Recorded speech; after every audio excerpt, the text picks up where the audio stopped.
ketones can basically reduce this oxidative stress, which is the end goal of antioxidants.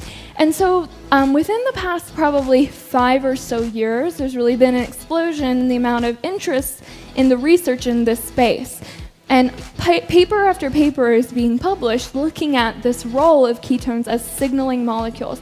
So they're directly influencing functional effects within the cell. You can take antioxidants.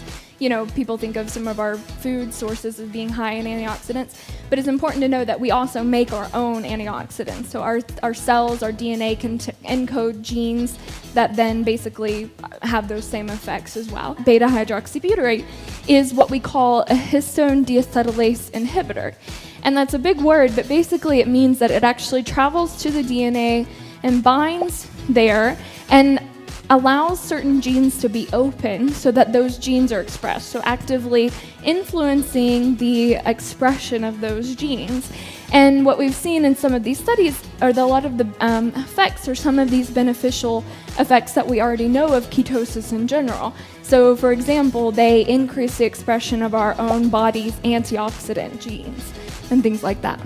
Ketones can kind of play into this scenario in a number of different ways. So you can have ketones that are in the blood and then they get taken into the cell through transporters and then they end up in the cell, or they can bind to receptors on the cell membrane.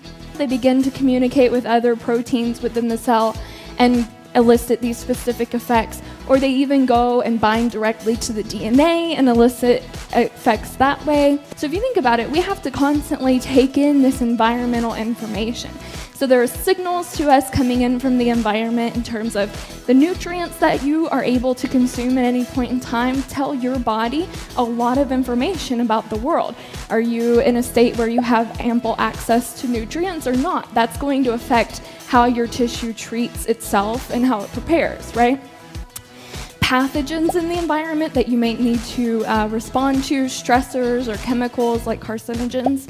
And again, for our body to mount these appropriate responses or defenses, again, we need these chemical messengers. It's like the communication system within the body.